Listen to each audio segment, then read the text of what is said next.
The United States has one of the highest incarceration rates in the Western world, and California has the highest rate of any of the states. After decades of responding to community concerns about rising crime, with tough law and order policies and the introduction of a controversial law that puts offenders behind bars for life for a third conviction, the prison system has reached breaking point, and cash-starved California is spending more on prisons than it is on higher education. But efforts by the government to ease the pressure by processing some offenders categorised as non-violent for early release is facing a legal challenge. North America correspondent Michael Brissenden has this report from inside one of the most infamous prisons of all, San Quentin.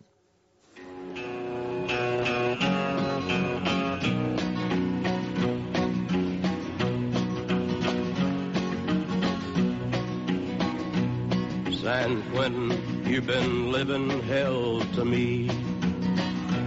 San Quentin, perhaps the most famous prison in the United States. It's been immortalised in books, on film and in song, and none of it's been good. San Quentin, I hate every inch of you. You cut me and you scarred me through and through. Back in 1969, Johnny Cash played a celebrated concert here, part of a defiant tour of California's jails. You can't understand. 41 years later, the Californian authorities have allowed us a rare glimpse of a prison system in crisis. California's prisons were pretty bad back in the days when Johnny Cash was playing here, but they were nothing like they are now. In fact, overcrowding has created such a problem that in many of these cells designed for 1 or 2 people, there are now twice as many inmates. And many of the prisons here are literally bursting at the seams. In California's jails, life generally means just that. Over the past 10 years or so, the men serving time in San Quentin's Lifers Wing might not have known much about the political pressures that have motivated state policy, but they've certainly felt the consequences firsthand. It's gonna eat itself up. You know what I mean? It's gonna eat itself up. You got 2 people in there, and then you got a shelf on top. Look how they living. I got to sleep up on the shelf. I can't even turn around without bumping into the shelf. It's lucky that I'm not insane. These are very dangerous places to live in and work. Rehabilitation programs are virtually non-existent. It's fairly typical in a California prison to have hundreds and hundreds of inmates in triple bunks in what used to be gymnasiums or cafeterias. It's a horrendous situation. I mean, California has prisons that you'd expect to see in the third world. In 1969, California had 15 prisons and just under 30,000 prisoners. Today, there are 35 prisons, but there are now 170,000 inside. It's a population explosion fuelled by a succession of government tough-on-crime measures and citizen-initiated referenda, like the 3 strikes and you're out rule, that's pushed California's incarceration rates to the highest in the United States. We created this situation of more people being packed away in prisons for longer periods of time, but a public unwilling to invest any money in that enterprise of incarceration. There's no magic cure here, though. California has dug itself into such a deep hole that it's not easy to get out of it. Each prisoner costs the state about $50,000 a year.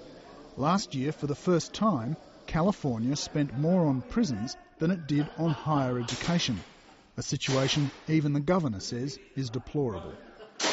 Because what does it say about our state? That we pay more money towards, the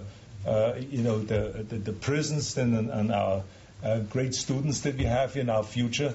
I mean, it's terrible. But even the man they call the governator has been rendered almost impotent by a system that also allows individuals to propose constitutional amendments, a devolution of the political process that's given some vocal and well-organised advocacy groups considerable power.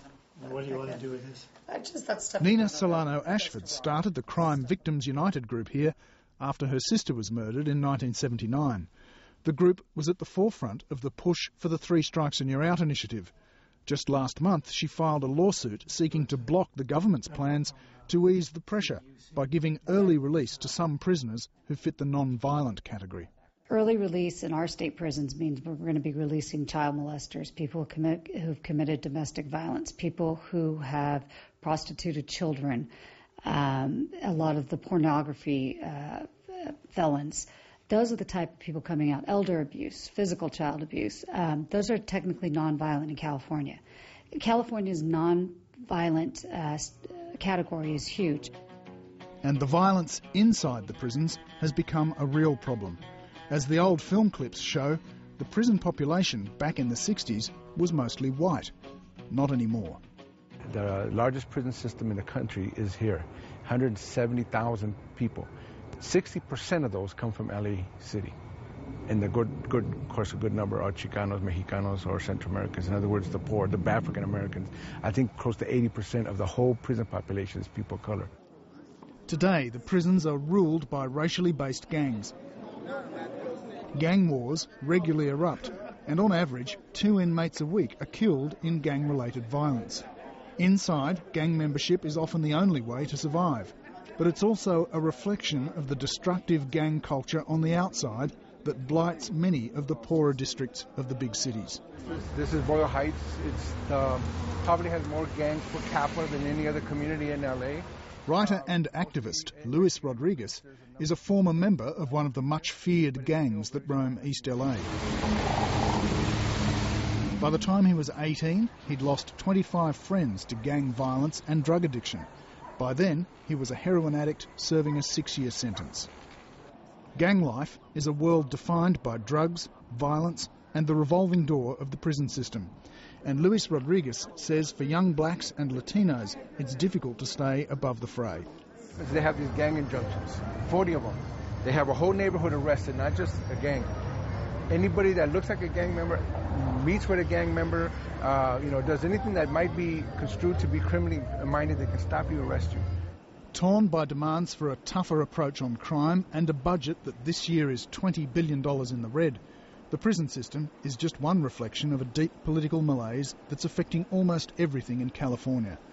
Apart from spending more money the state doesn't have, no one seems to know how to fix it. Do you think I'll be different when you're through?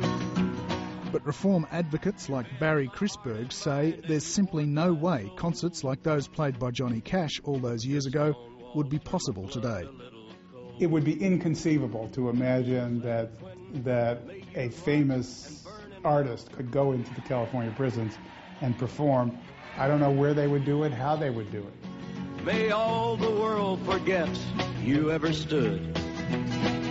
Anyone who says there's a simple answer is kidding you, because it's taken 30 years to create this mess.